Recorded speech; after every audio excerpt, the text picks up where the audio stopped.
This is Ryan Abraham, Connor Morrissette, USCFootball.com. Instant analysis, USC Fall Camp 2023, practice number 6. We thought it was 4 yesterday, but it was 5. Now it's 6. We thought it was going to be a morning practice today, but it's not. It's an afternoon.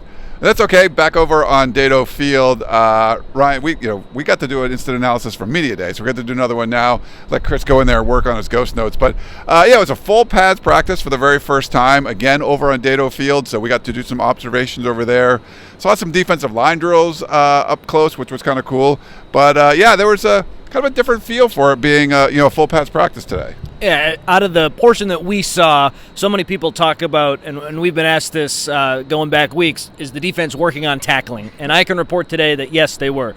The defensive line, led by Sean Nua, they were working on tackling some dummies. And what I thought was really interesting, Nua would yell something, and then that cue that he yelled would tell the players either take the dummy to the ground, lift them up, or kind of back off. And I thought that was smart, too, because how many times do you see a defensive lineman pile in on a tackle and get flagged for a 15-yard penalty? So I think not only were they teaching some tackling technique, but also some stuff about just being smart on defense, which I thought was really cool. And that drill was probably the biggest thing that stood out to me out of the whole, 15, 20 minutes that we were able to watch. I thought that was interesting today. Yeah, we don't get to watch a lot. So they're position drills, there's like routes on air and that kind of stuff. But it was cool from our vantage point over in Dedeaux Field. We were in the bleachers. We get to see the offensive linemen up close really for the first time in a long time. And then also we got to see the defensive line guys up close.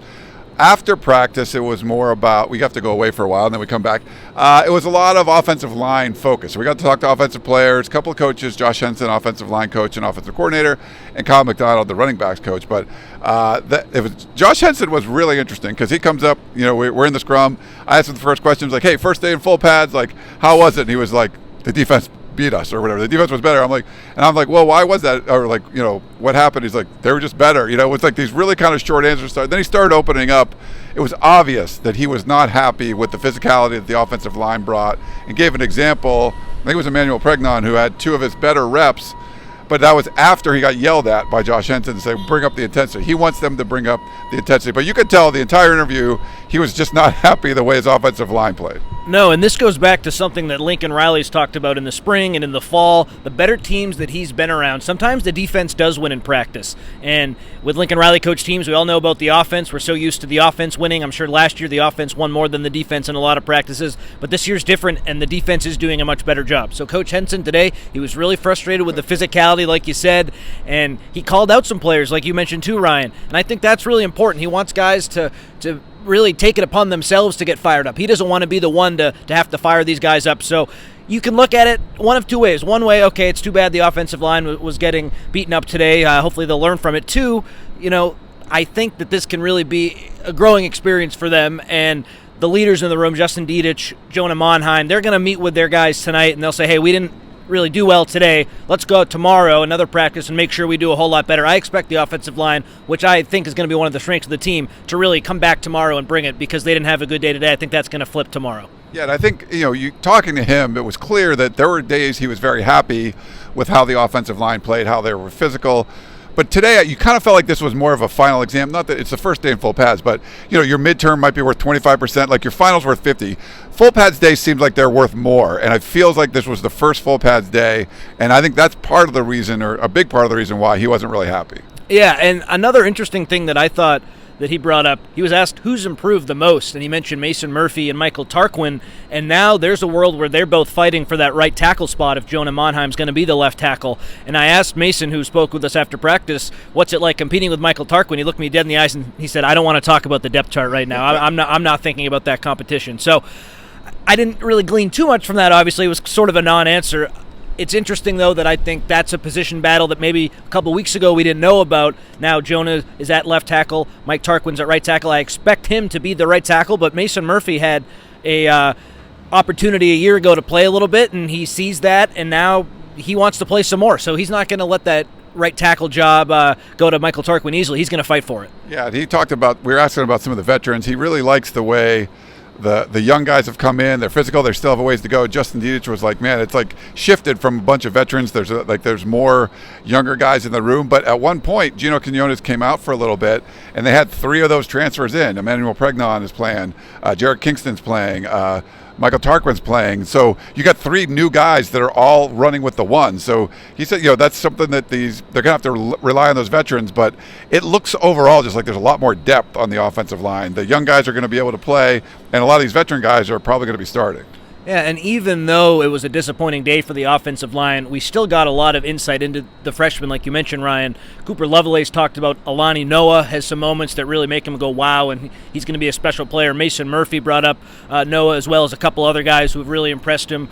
Kyle McDonald went out of his way to say these young linemen, just wait, they're going to be really good. So even though it was a learning experience for these linemen today, I think the freshmen put themselves in a good position and have been really impressing throughout camp. Of course, you're not really going to get thrown into the fire as a true freshman offensive lineman, but the fact that they're trending in the right direction so early on in their college experience, I think speaks volumes to Coach Henson's recruiting ability, and I think really that they're not blowing smoke, these coaches. I think they're really excited about these freshmen. We did get to talk to Caleb Williams. We'll talk about that in a second, but he did mention when asked about what's better on the offense, and he was talking about the running backs and how the run game is going to be. And it wasn't just because of the offensive line. So Kyle McDonald spoke today. I think Austin Jones was the other running back. Anything you I didn't get to talk to either of those guys, but anything you got from the running back spots? I did think it was interesting that Caleb, when he was asked what's better about the offense, mentioned the running game. So who's new? Marshawn Lloyd, and then a couple of freshmen. So that's certainly something to watch.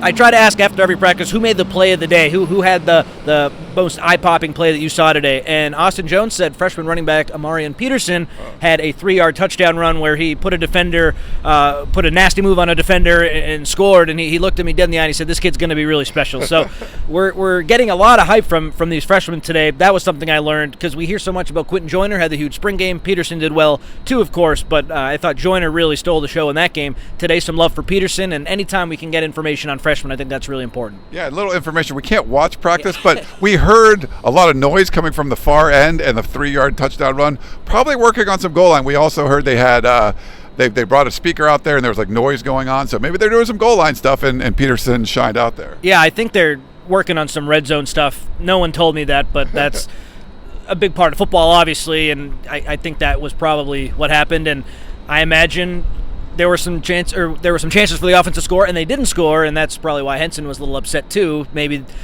from time to time the offense was getting pushed around during those red zone sessions. Yeah, you do like asking about the who made the special play. You're talking about Amarian Peterson, but Caleb Williams again said Jacoby Lane as another one. We actually got to see him drop a ball early in practice, but apparently he's still been crushing it, and Caleb Williams called him out specifically. Yeah, going through warm-ups during what we could see, he did have a drop, but one play isn't going to change our opinions, of course.